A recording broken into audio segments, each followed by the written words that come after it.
Hi everyone, it's Kaylee. What's up? Welcome back to my YouTube channel. So today what I'm going to be using today is Oligo. I'm using the black light bleach in extra light, and then I'm going to be taking the 20 developer from Oligo. I just recently started trying out this bleach and developer. I really like both of them, and I do think it lifted my client really well. However, she did have a lot of uneven lifting due to previously lightening her hair, dyeing it multiple colors. She's lightened it and was pink. She dyed it back black. She lightened it and did blue, dyed it back black. I lightened it and did orange, and then dyed it back black. So as you can see throughout this whole process, I'm trying my best to saturate it, but there is a lot of unevenness. And we had decided to do in the beginning an open air bleach, basically not foiling it, just because she wanted everything to be super gentle. And originally I wanted to use foils, which we ended up using some to help incubate the process and speed up the process. But since her hair was so short already, it definitely did work with or without the foils. I just would prefer the foils more. And we're just going through each section, making sure to evenly saturate them. And I'm doing it around an inch away from her scalp. And then after this, I will be going back through and doing her actual roots. And this is going to ensure a better lift because the head is actually warmer than the ends of the hair. So every time you bleach, you're going to want to do the mids and ends and then go back in and do the roots. But I honestly really did like this bleach, and I think it worked really well. I would use it again. I do believe it did take a while for it to lighten compared to like my Matrix or my Redken.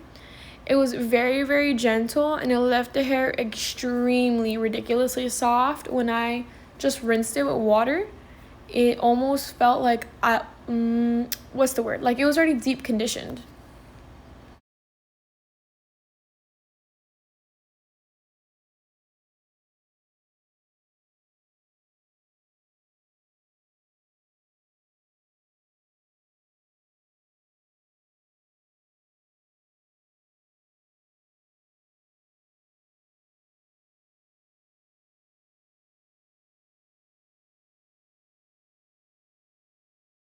So as you can see, the lift was extremely uneven, which is what we were expecting. It's okay because honestly, she was okay with it being an uneven lift.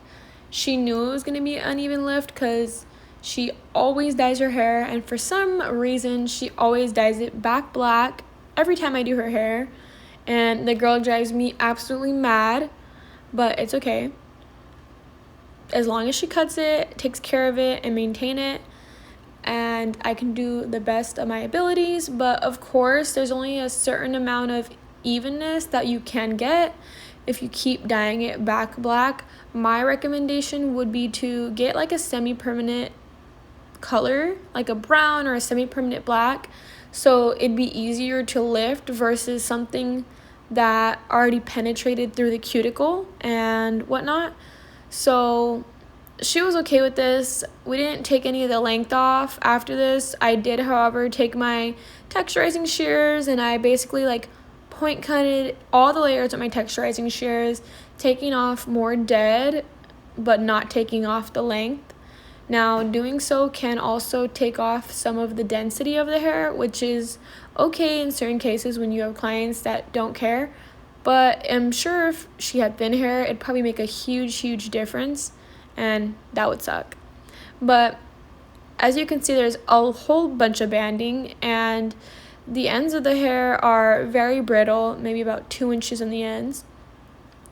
The rest from the mid shaft and on is pretty good except for the ends. The good thing is she comes and gets a trim like almost every other month or every month. She'll let it grow out, and then she'll redo it, and then she will dye it back black, and then give or take 3 weeks, she'll want to go a different color. I would not recommend it, but whatever is your cup of tea is your cup of tea. That's great. It's funny because I actually had just recently did her hair orange, and then she went back black, and then she stayed black for around 2 weeks, and then now we're doing this beautiful pink and blue, and then mixing the pink and the blue at the ends to make purple. I did find that it was a little uneven. The blue part actually came out really, really great. That was not horrible at all because it was dark enough to cover any unevenness up in the color and with the banding and stuff. But I do believe that if the pink was a little bit darker, the banding would have not been bad at all. But she was okay with that result, and she loved it, and she was already expecting for that to happen. And she knew that because she's an esthetician and I'm a cosmetologist, and just like I play with hair and I do that as my job, she plays with facials and skincare products, and we both do a whole bunch of stuff like that together and whatnot. And then right here, I'm using the Adore. I personally don't normally use Adore.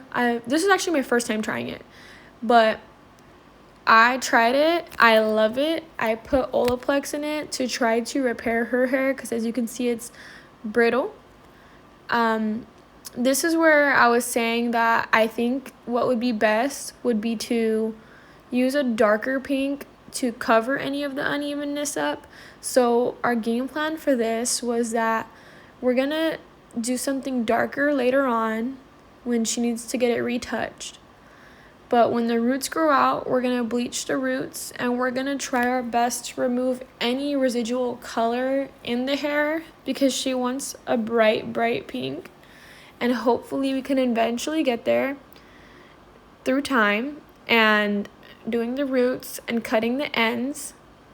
And she would like to grow out her hair, and that would be great if she's able to do that. Who knows, because every day is a different day with her when it comes to her hair.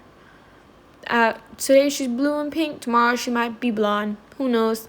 The next day she may be bald-headed. But it's A-okay. So I basically put the Olaplex, and I mainly use it in my semi-permanent colors or my permanent colors and toners. I don't really like using it too much in my bleach. In my bleach, I do use the B3 because the B3 does not dilute the developer. However, Olaplex does dilute developer, so I normally use it in only depositing colors only.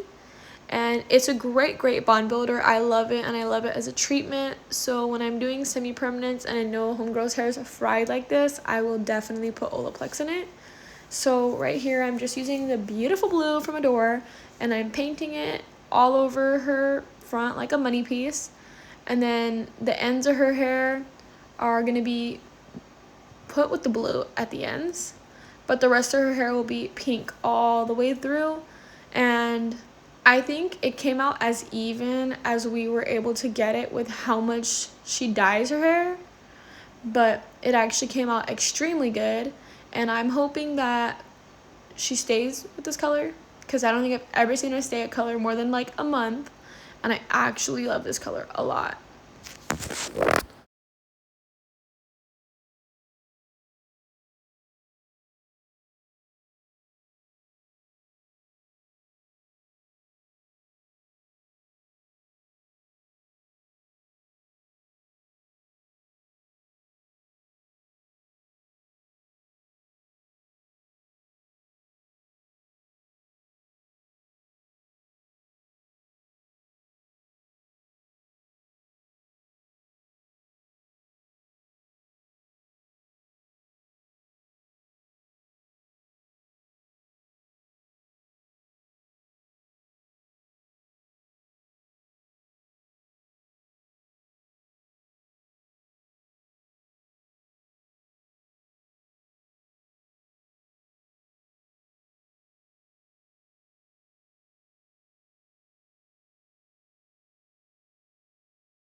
I hope you guys liked this video. If you enjoyed it, please like, share, comment, and subscribe.